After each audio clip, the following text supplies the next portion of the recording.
pertanyaan penting yang mengusik para kiai-kiai, para galakis itu ya, pengurusan baru. Ya tentu saja bila terpilih.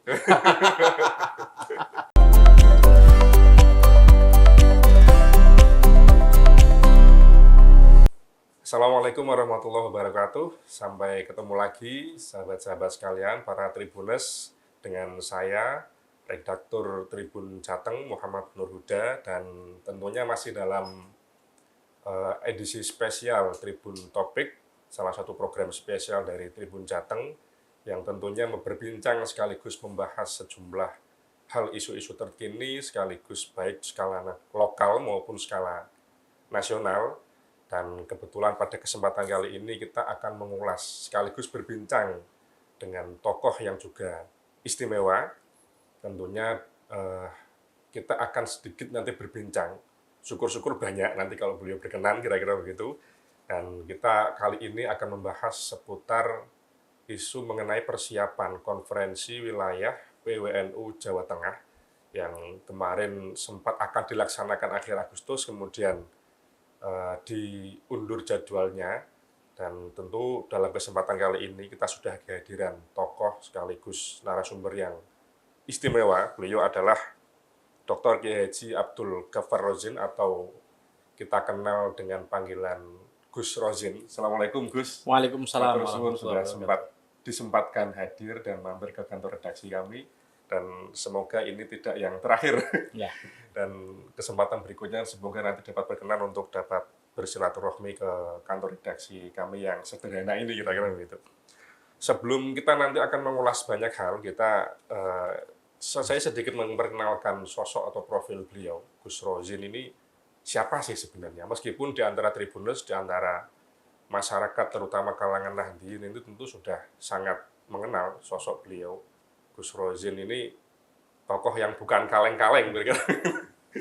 Beliau ini adalah seorang aktivis visioner yang mulai dari muda sejak tahun 1998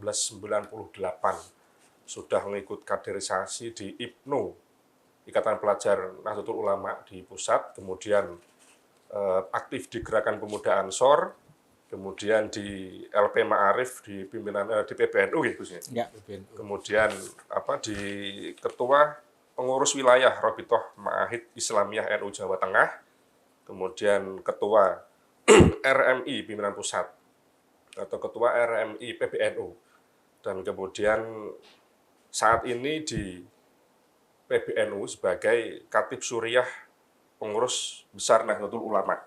Nah, kemudian banyak lagi sebenarnya kalau saya baca profil beliau ini mungkin sampai nanti selesai, kira-kira nggak selesai. Saking banyaknya dan istimewanya. Dan hari ini beliau ini masih berstatus sebagai Dewan Masyayikh di Gus? Majelis Masyayikh ya, sebagai representasi atau implementasi undang-undang pesantren, ketua Dewan Majelis Masyayikh. Ketua Majelis Masyayikh ya. Ini yang membawai sekaligus mengonsolidasi dan mengkoordinasi pondok pesantren sebagai representasi dari undang-undang pesantren yang baru disahkan kemarin tahun 2019. Jadi nanti kita akan banyak berbincang berkaitan dengan pesantren, dan nanti selanjutnya kita akan berbincang pula berkaitan dengan konstelasi menjelang Konforwil PWNU Jawa Tengah. Kira-kira begitu. Kita akan mulai, para Tribuners sekalian. Saya ingin mencoba memulai dari kita ingin membahas berkaitan dengan pesantren. Jadi kalau urusan pesantren ini beliau saya kira sudah representasi pesantren ini ya Gus Rozzin, kira-kira gitu. Sosok Gus Rozzin, putra seorang ulama besar, Kiai Haji Sahal Mahfud Kajen Pati, atau pondok pesantren Matoliul Falah gitu, Pati, yang saya kira para Tribuners terutama para masyarakat Nahdliyin ini sudah cukup mengenal. Nah, saya coba ingin nanti kita bertanya berkaitan dengan pesantren, yang saya kira hari ini banyak hal yang perlu kita bahas, terutama tentang perkembangan teknologi informasi ini.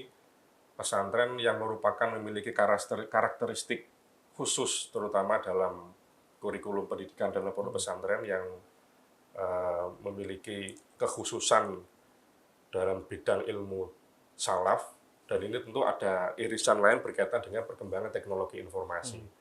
Nah, ini merupakan tantangan sekaligus sebagai peluang dari para santri yang ada di pondok pesantren. Nah, sebelumnya kita ingin nanti minta pendapat Gus Rozin berkaitan dengan tantangan ilmu teknologi informasi, kemudian dielaborasikan dengan kurikulum yang ada di pondok pesantren yang merupakan karakteristik dari Nahdlatul Ulama, kira-kira begitu.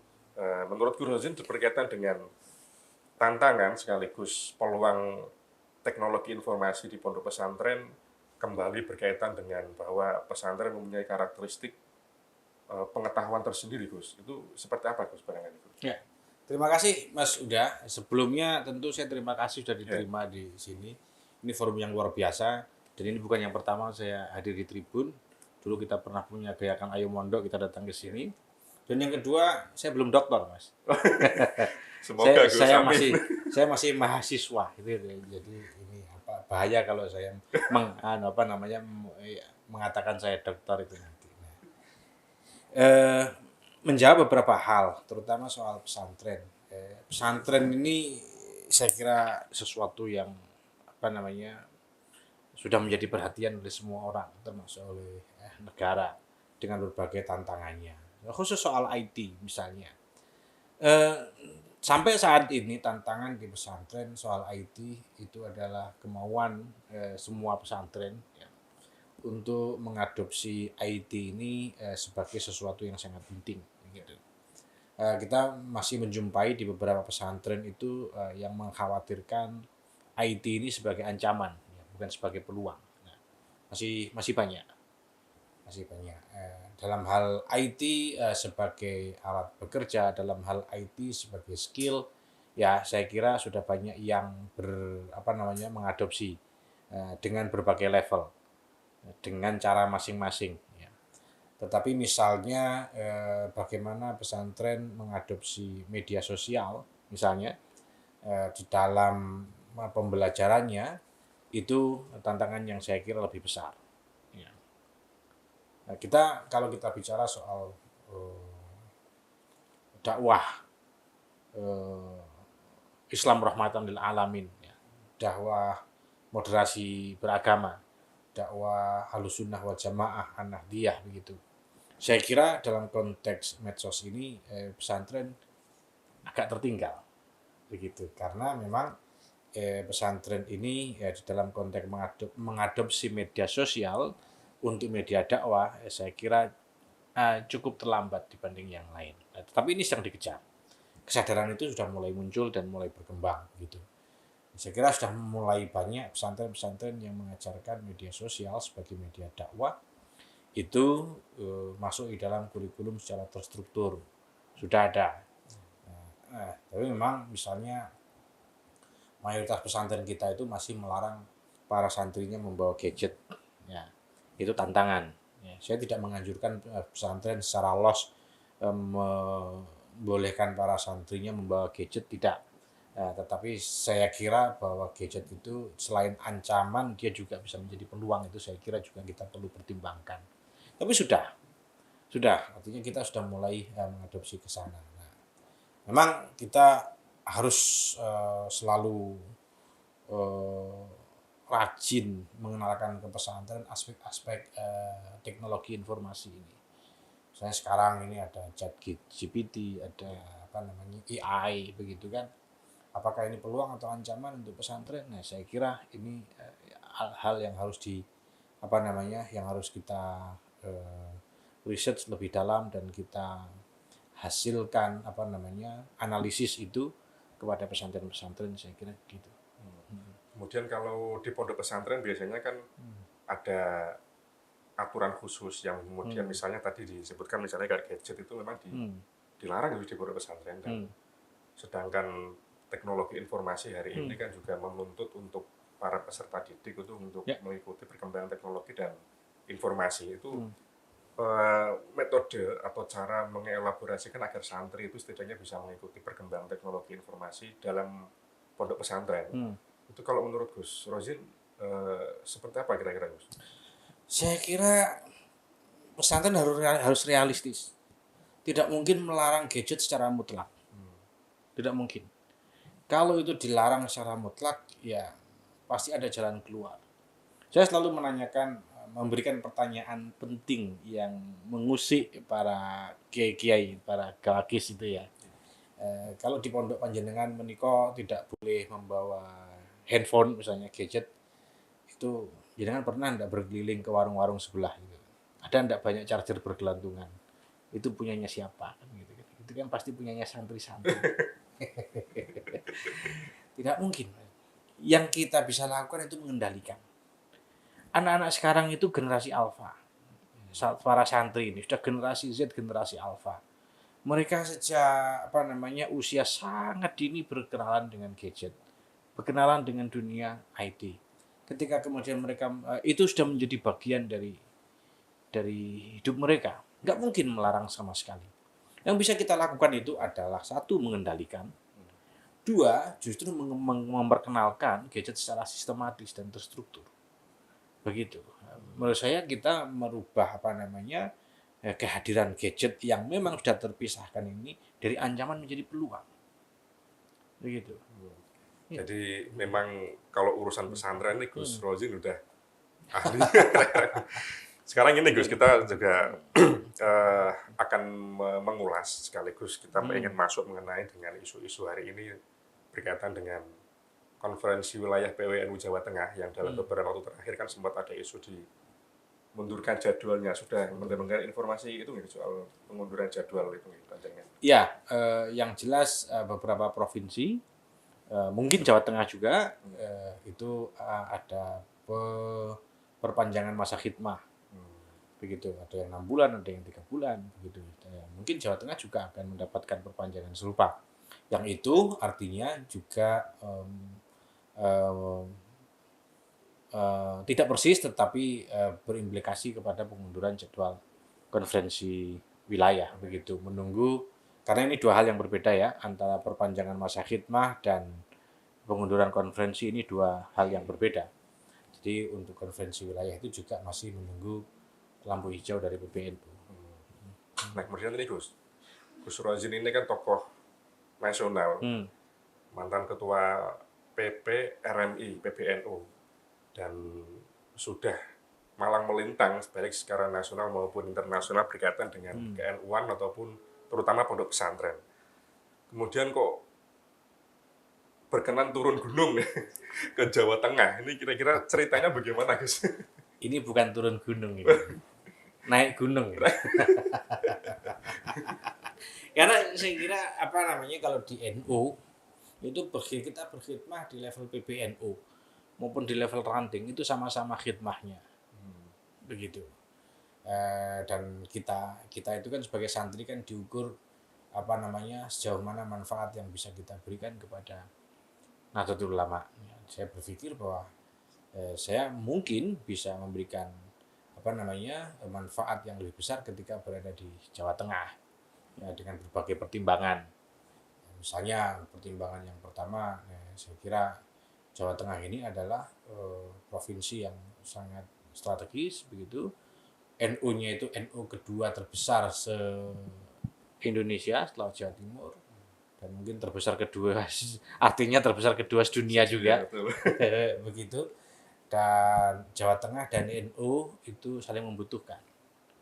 NU itu bisa menjadi partner yang sangat baik di Jawa Tengah, dan Jawa Tengah juga bisa menjadi partner yang sangat baik bagi NU. Begitu. Karena potensi Nahdlatul Ulama di Jawa Tengah ini juga sangat besar, yang saya kira kita bisa kembangkan sedemikian rupa sehingga produktif semuanya, produktif bagi Nahdien, produktif bagi NU, dan produktif juga bagi masyarakat dan provinsi Jawa Tengah. Begitu. Ini ke depan nanti kira-kira apa yang perlu Gus? Dalam tanda kutip visi ataupun misi sekaligus program utama berkaitan dengan kalau misalnya nanti di Gus Rozin berkenan betul-betul menjadi kandidat calon ketua Tanfid ya, PBNU Jawa Tengah.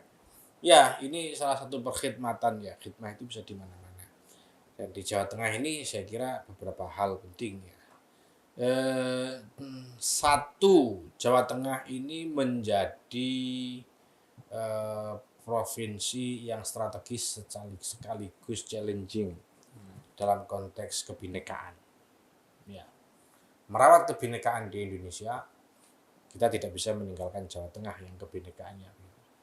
Dan kita tahu bahwa soal kebinekaan ini, ya, kita juga tidak bisa begitu saja meninggalkan Nahdlatul Ulama. Gitu. Dan saya kira PWNU Jawa Tengah ini mempunyai potensi peran yang sangat strategis di dalam konteks mengembangkan dan merawat kebinekaan di Jawa Tengah. Satu itu yang hal yang fundamental, saya kira. Hal-hal yang lain dari aspek pembangunan ideologis di NU itu saya kira sudah hampir selesai.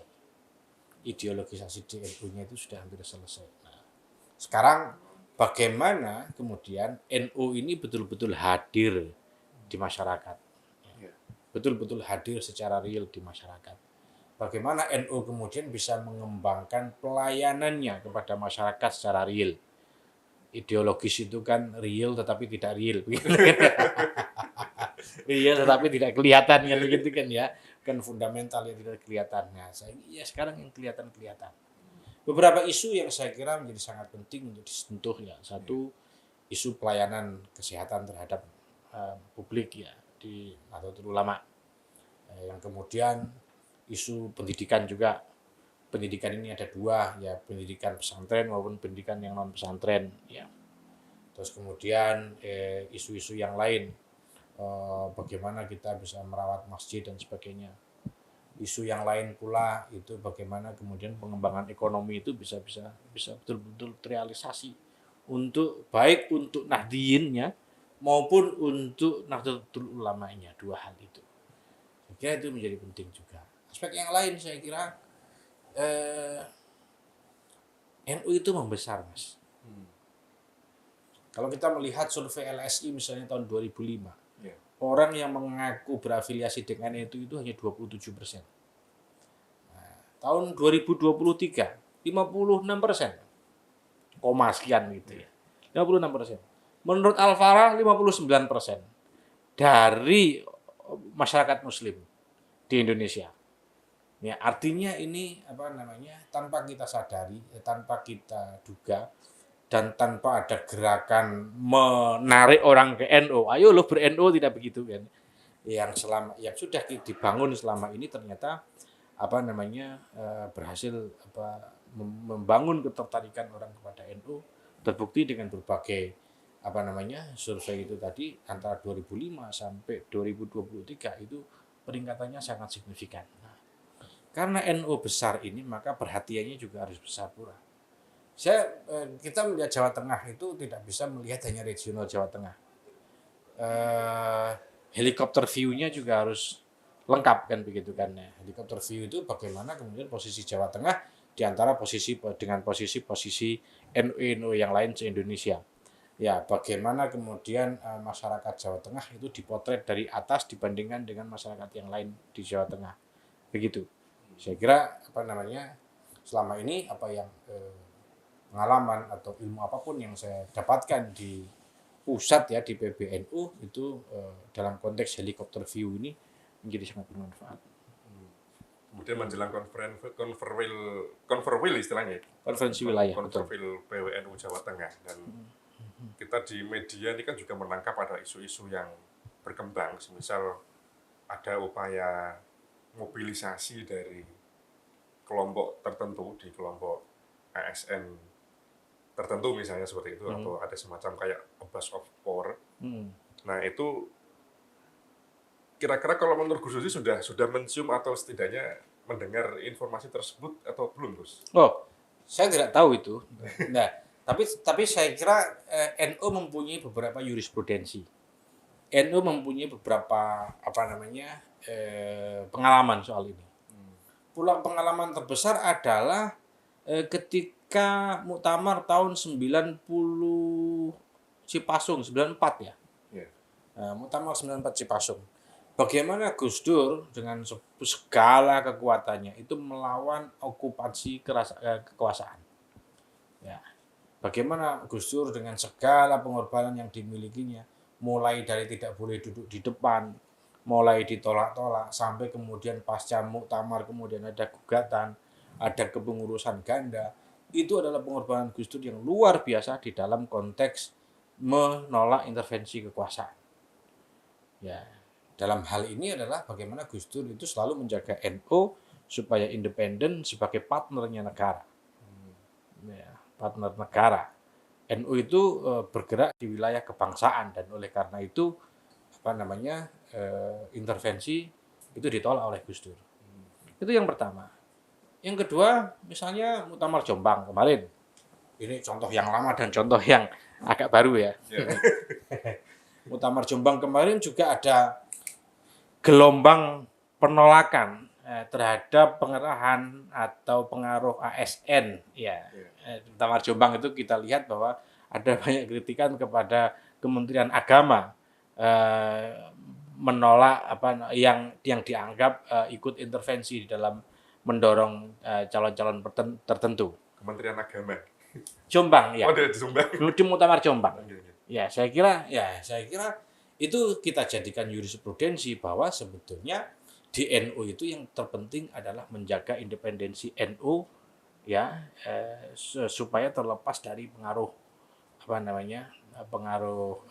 struktural, begitu, pengaruh negara dalam konteks ini.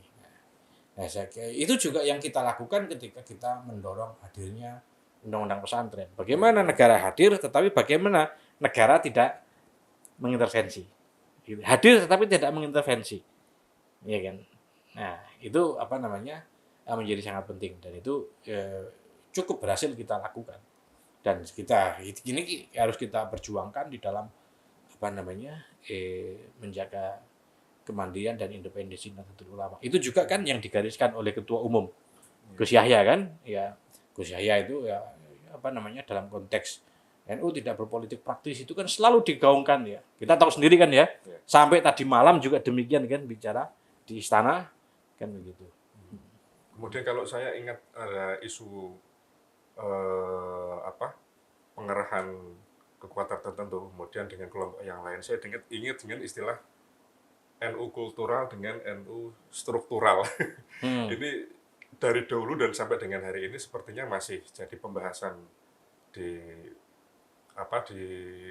gazebo pesantren atau gazebo tertentu misalnya kira-kira begitu. Itu kalau menurut Gus Rozin, NU kultural dengan NU struktural itu seperti apa sih sebenarnya hal seperti itu? Saya tidak bisa mengomentari itu karena saya tidak mempercayai dikotomi itu. Tidak ada NU struktural, tidak ada NU kultural. NU itu satu kan begitu kan ya. Yang ada hanya pengurus NU dan warga NU. Kalau itu ya.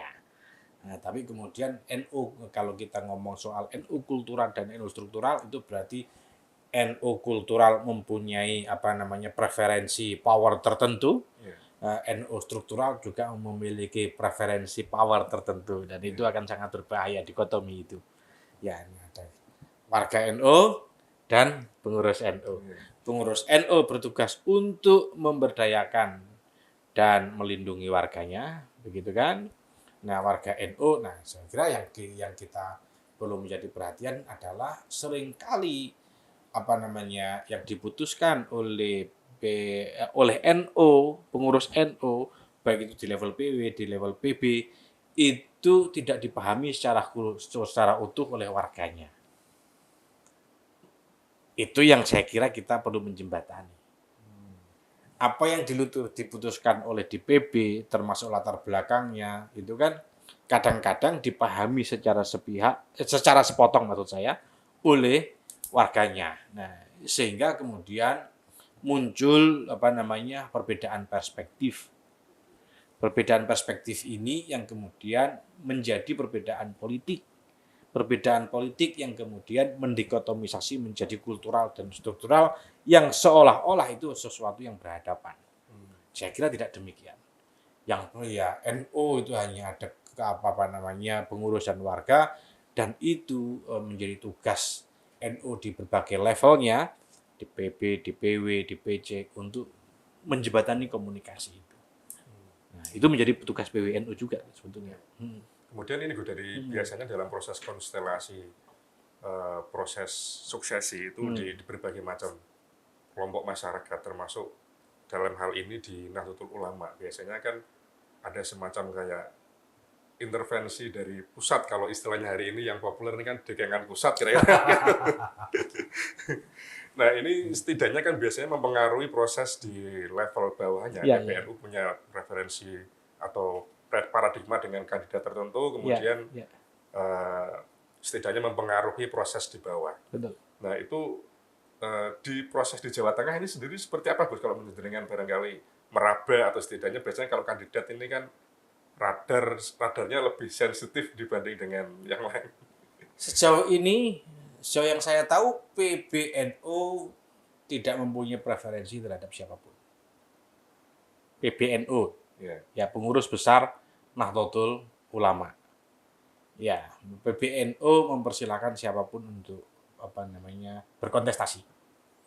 Ya, siapapun yang mempunyai ghirah ke-NU-an dan mempunyai cita-cita untuk berkhidmat di NU, nah ya, dipersilakan untuk maju.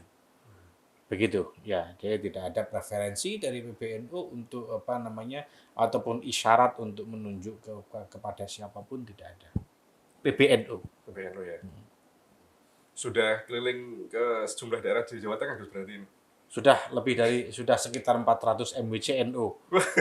Berarti dari sejumlah 576 MWC NU. 576 MWC. Nanti konfirmasinya dipilih oleh MWC nih. Menurut Perkum demikian.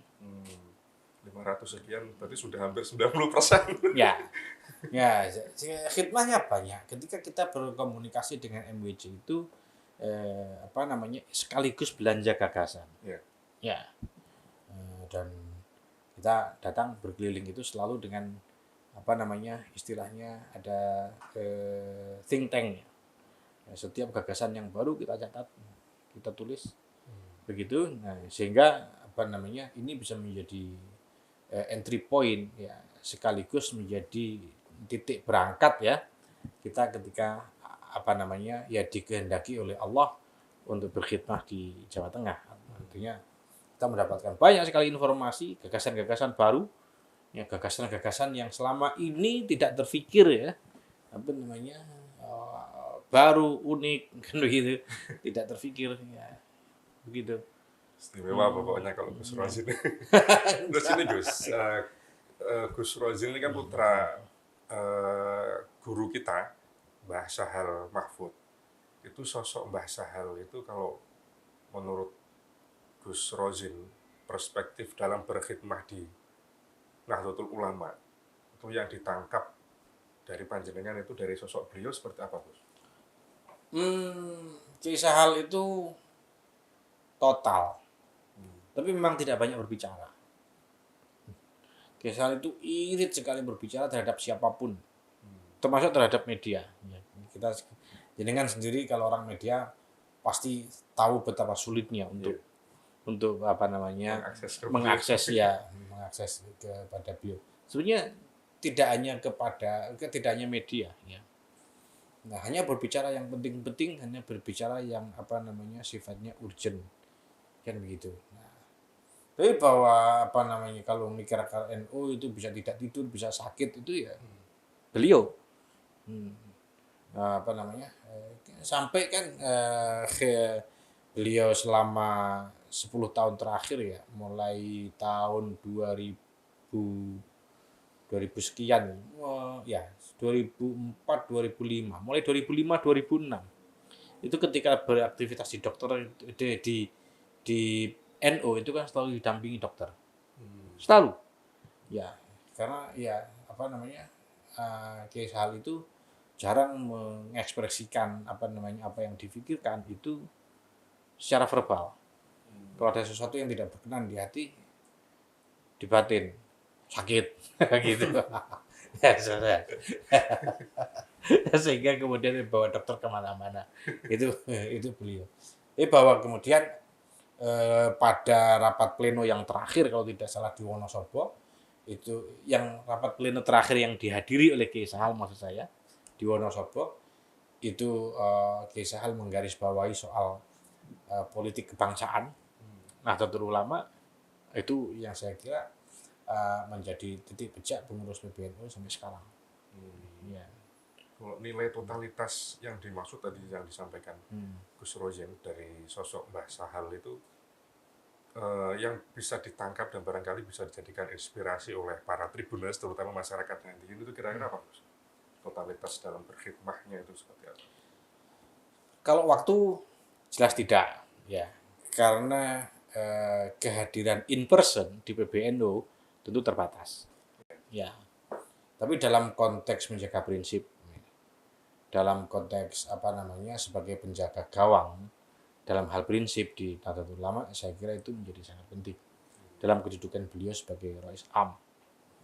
Keikhlasan saya kira, setahu saya keberangkatan Kiai Sahal ya ke Jakarta PP beserta rombongannya biasanya itu tidak atas biaya PBNU, biayanya sendiri, ya gitu. Hal-hal yang semacam itu apa namanya? Salah satu indikator lah ya. Beberapa ya, salah satu atau salah dua indikator. Nah, kebetulan konferensi PWNU Jawa Tengah ini kan juga bersamaan dengan proses tahun politik, Gus. Ya. Yang 2023, kemudian nanti menjelang 2024 ada Pilpres, Pileg, kemudian Pilkada Jawa Tengah, Pilgub Jateng. Nah, ini posisi NU yang punya mayoritas jamaah di Jawa Tengah ini juga cukup besar, yang tadi disampaikan salah satu basis jamaah terbesar di dunia di secara nasional setelah Jawa Timur. Ini kalau menurut Gus Rozin berkaitan dengan sisi NU dengan politik itu hubungannya dan posisinya mestinya seperti apa, Gus? Ya, garis PBNU sudah jelas. Ya. Semua orang yang ingin berkontestasi secara politik, ya politik praktis, ya jangan pakai NU, ya pakailah potensinya sendiri, kan itu yang disampaikan Gus Yahya ya. Dan itu diulang-ulang. Di beberapa hari terakhir ini juga diulang-ulang. Nah, itu saya kira platform kita. Kiai Rais Am sendiri, Kiai Miftahul Akhir, ketika halal bihalal di UIN Wali Songo Syawal kemarin juga sudah menyampaikan bahwa soal politik tahun 2024 tunggu komando. Saya kira itu cukup. Ya. Dua hal itu, dua garis, dua platform yang sudah dua garis ya, dua prinsip yang disampaikan oleh Nahdlatul Ulama itu sudah cukup ya untuk menjadi dasar kita bergerak. Termasuk PBNU Jawa Tengah sekarang maupun yang akan datang. Ke depan, Gus, harapan utama, terutama barangkali yang dapat diimplementasikan dalam perencanaan program di PWNU Jawa Tengah yang paling inti dari 5 tahun ke depan, seandainya nanti Gus Rozin betul-betul diberikan amanah untuk berkhidmah di situ, poin-poin yang perlu disampaikan kira-kira atau dilaksanakan dari yang sebelumnya periode kali ini tentu ada kelebihan, ada kekurangan, itu kan pasti, tapi setidaknya kan perlu ada penambahan atau harus berkembang kira-kira kan begitu dibanding yang sebelumnya. Itu kira-kira poin utamanya apa, Gus? Yang pertama, kita coba hindarkan kepengurusan di Nahdlatul Ulama yang seperti prinsipnya SPBU Pertamina. Mulai dari nol. Setiap mulai ya kita mulai dari nol, tidak. Semua kepengurusan itu pasti punya kelebihan. Dan saya yakin kepengurusan PBNU Jawa Tengah ini mempunyai banyak kelebihan yang bisa diteruskan, yang bisa dikembangkan. Pasti. Nah, kita tidak akan berangkat dari nol. Kita mengembangkan dari yang sudah ada. Kita melangkah dari 1-2 yang sudah dimulai, kita melanjutkan ke 3, ke 4. Kita tidak akan kembali lagi ke nol. Nah, ini yang saya kira perlu kita kembangkan di NU, sehingga kepengurusan baru kita mulai dari nol tidak. Nah, sehingga dari periode ke periode itu ada progresivitas. Nah, itu. Gimana caranya? Membuat tim transisi. Jadi ada transisi dari kepengurusan lama kepada kepengurusan baru. Ya tentu saja bila terpilih. Transisi itu menjadi sangat penting kan. Ya sehingga kita menjaga kesinambungan. Nah, kan kita juga kan sudah punya al-akhdhu kan begitu kan, al-mukhafadhah dan al-wal-akhdhu. Iya kan, al-mukhafadhahnya ya harus dijaga dong. Ya mukhafadhah yang sudah bagus-bagus kan begitu kan. Ya. Itu yang kedua, saya kira tentu melaksanakan agenda muktamar. Karena kita semua terikat dengan keputusan-keputusan muktamar. Ya, salah satu atau salah dua yang penting agenda muktamar yang harus kita sukseskan adalah mengkonsolidir NU dari level PB sampai level anak ranting. Ya, sehingga kemudian semuanya ada di dalam satu kesatuan struktur yang utuh. Ya, jadi sekarang ini kan ya tidak semuanya ya, tapi kan kebanyakan kan antara ranting itu jadi kerajaan sendiri, MWJ jadi kerajaan sendiri, PC jadi kerajaan sendiri. Beberapa demikian, beberapa. Nah, ini perlu dikonsolidir sedemikian rupa, baik secara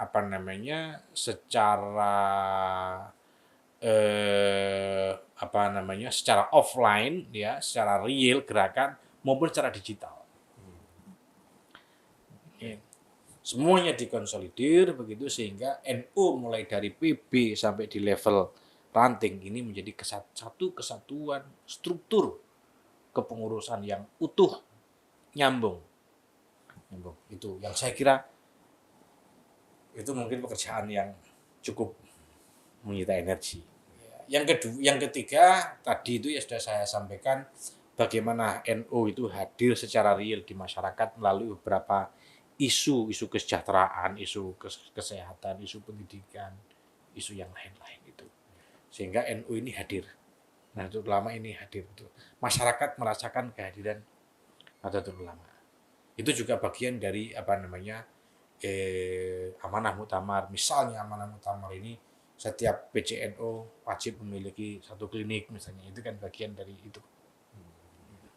Terima kasih Gus. Ya. Ini kita closing statement saya kira butuh juga closing statement dari Gus Rozin agar setidaknya menginspirasi masyarakat ya baik di kalangan Nahdliyin ataupun masyarakat kelompok yang lain dari perspektif khidmah atau pengabdian. Itu khidmah dalam tanda kutip atau tanda khusus menurut Gus Rozin itu sebagai sekaligus closing statement Gus. Khidmah itu kalau menurut Gus Rozin seperti apa Gus? Ya, khidmah itu ya hadir untuk NU zahiran wa batinan, ya, secara istiqomah. Jadi kita kita berkhidmah ya, kepada NU baik secara fisik ya maupun pemikirannya dan dilakukan secara konsisten. Waktu ke waktu ya artinya memang harus berkorban. Pesantrennya ditinggal sedikit-sedikit. Keluarganya dipamiti sedikit-sedikit ya begitu itu bagian dari itu. Saya kira itu. Terima kasih Gus. Ini makasih.